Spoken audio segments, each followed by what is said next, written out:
Halo pemirsa GPR TV, dari Sabang sampai Merauke, dari Miangas hingga Pulau Rote. Bertemu lagi bersama saya Mona Azharinisak dalam Kominfo Newsroom. Halo pemirsa GPR TV, dari Sabang sampai Merauke.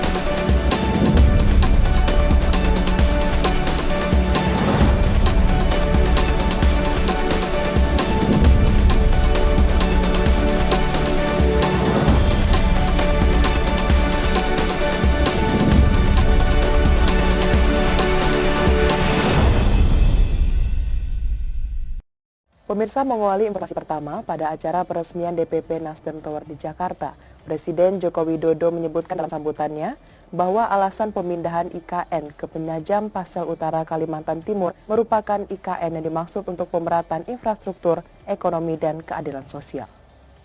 Minta pemindahan ibu kota negara ke Pulau Kalimantan seharusnya tidak lagi dipertentangkan karena sudah disetujui dalam sidang paripurna Dewan Perwakilan Rakyat. Tetapi dalam sistem politik kita jelas bahwa undang-undangnya sudah disetujui oleh DPR dan disetujui oleh 8 fraksi dari 9 fraksi yang ada. Artinya, secara hukum politik sudah selesai. Jadi kalau sudah seperti itu mestinya tidak dipertentangkan lagi, mestinya. Dinamika yang terjadi di lapangan merupakan hal yang lazim terjadi pada sebuah gagasan perubahan atau transformasi besar di suatu negara. Lebih lanjut, Presiden menilai pemindahan IKN tidak hanya memindahkan gedung pemerintahan semata, namun bertujuan untuk pemerataan akses infrastruktur, pemanfaatan ekonomi, dan keadilan sosial di Indonesia. Sekali lagi, perpindahan ini adalah untuk pemerataan, baik pemerataan infrastruktur, pemerataan ekonomi, dan juga keadilan sosial. Yang kita gagas di ibu kota baru ini adalah yang pertama, 70% areanya adalah harus menjadi area hijau, harus itu. Kemudian yang kedua, 80% kendaraan yang ada atau perputaran mobilitas dari satu tempat ke tempat lain, mobilitas orang itu didukung oleh 80% transportasi publik. Jadi bukan mobil pribadi. Kemudian juga 80% lebih nanti akan menggunakan energi hijau, yaitu dari hydropower yang ingin kita bangun di Sungai Kayan di Kalimantan Utara.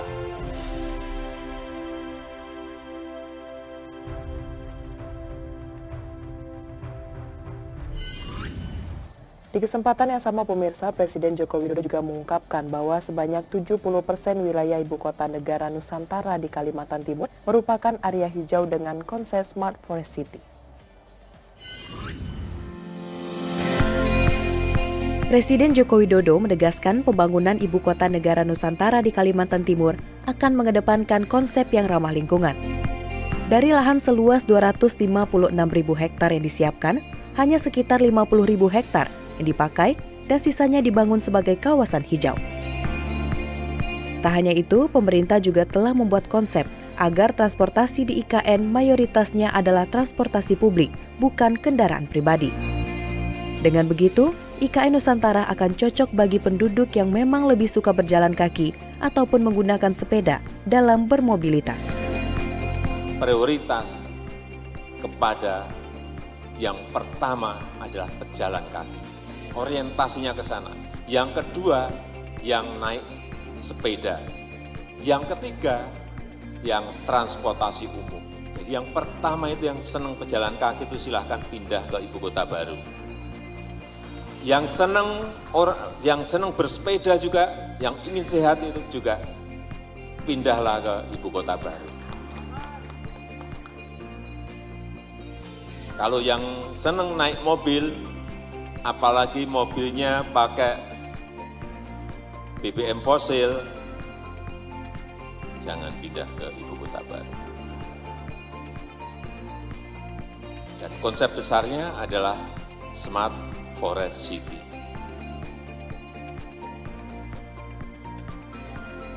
Banyak hijaunya dan banyak hutannya.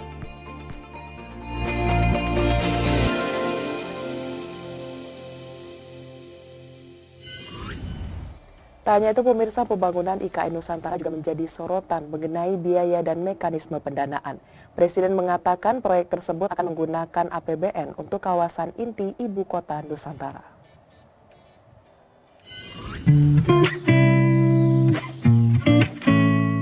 Presiden Joko Widodo membeberkan mayoritas atau 80% anggaran pembangunan ibu kota negara Nusantara berasal dari skema kerjasama pemerintah dan badan usaha, termasuk di dalamnya dari investasi secara langsung oleh investor. Sisanya sebanyak 20% dana pembangunan IKN berasal dari anggaran pendapatan dan belanja negara atau APBN. Anggaran tersebut akan diperuntukkan membangun kawasan inti pemerintahan seperti Istana Kepresidenan dan gedung kementerian dan lembaga.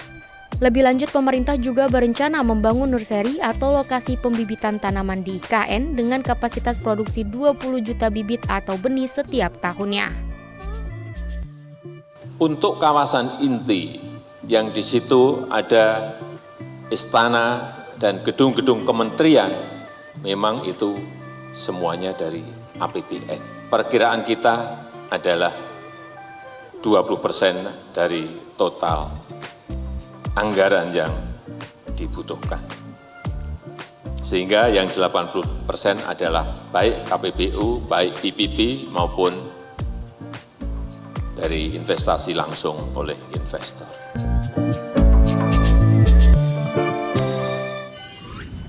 Kita ke berita lainnya, pemirsa. Pemerintah melalui Kementerian Ketenagakerjaan memastikan bahwa peserta BPJS Ketenagakerjaan yang memenuhi persyaratan sudah dapat melakukan klaim manfaat jaminan kehilangan pekerjaan per 11 Februari 2022.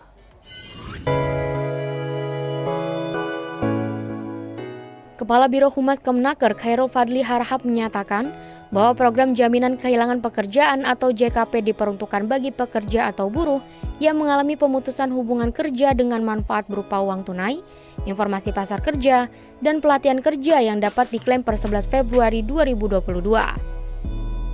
Saat ini BPJS Ketenagakerjaan sudah mulai membayarkan manfaat uang tunai kepada sejumlah peserta yang telah melakukan klaim JKP.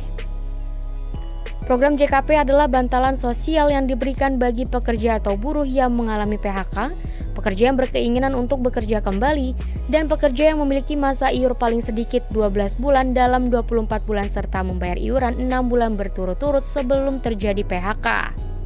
Adapun persyaratan peserta program JKP, yaitu WNI yang telah diikutsertakan dalam program jaminan sosial sesuai penahapan kepesertaan dalam Peraturan Presiden Nomor 109 Tahun 2013, yaitu untuk usaha skala besar dan menengah, diikutsertakan pada program JKN, JKK, JHT, JP, dan JKM.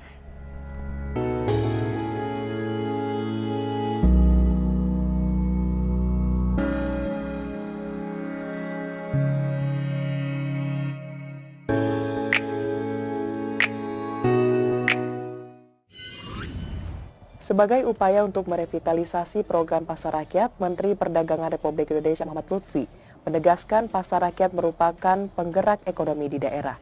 Diharapkan peningkatan peran pasar rakyat dapat menciptakan loncatan ekonomi melalui adopsi teknologi dan dukungan pembiayaan.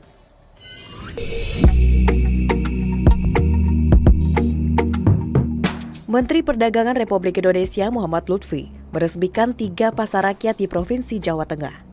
Mendak meminta masyarakat dapat menjaga kebersihan dan juga keamanan pasar agar seluruh pihak dapat merasakan dampak positif dengan adanya pasar tersebut. Menteri Perdagangan juga melakukan pemantauan terhadap harga bahan pokok serta memastikan kepada masyarakat bahwa pemerintah akan terus memantau dan memastikan kelancaran pasokan minyak goreng. Keberadaan ketiga pasar ini tidak hanya bertujuan untuk pergerakan ekonomi, namun juga loncatan ekonomi. Salah satu yang dilakukan adalah dengan pemanfaatan teknologi digital yang diharapkan mampu menjembatani antara penjual dan pembeli dengan lebih efisien. Sebenarnya pasar induk yang tradisional, tetapi kita akan mencoba bekerja sama dengan BUMN dan di Rut BRI di sini untuk memastikan bahwa tantangan pasar ini mesti bisa menjawab tantangan global di masa yang akan datang dengan cara digitalisasi. Jadi hal tersebut merupakan suatu KPI kita berdua untuk memastikan bahwa terutama setelah COVID-19 ini, digitalisasi bisa menjembatani daripada penjual dan pembeli.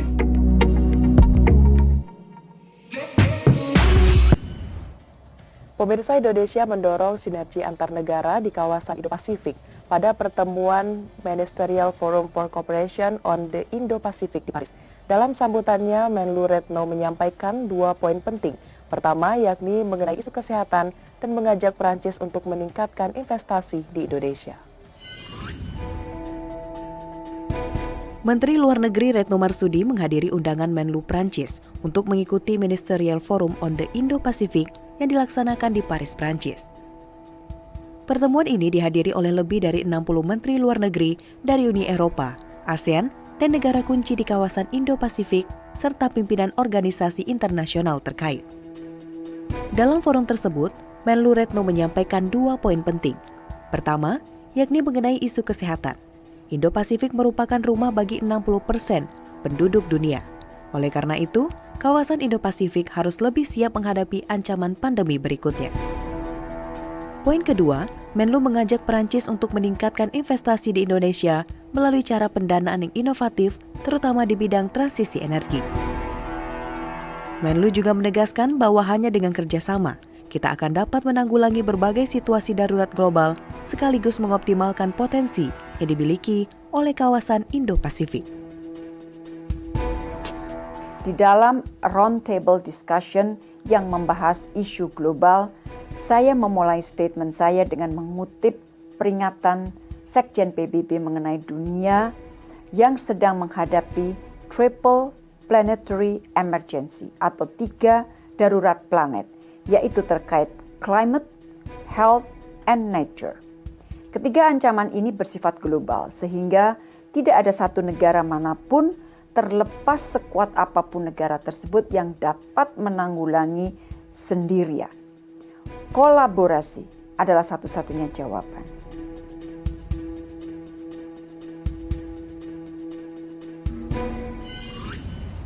Pemirsa, tetaplah bersama Kominfo Newsroom karena setelah jeda kami akan kembali dengan berbagai informasi lainnya.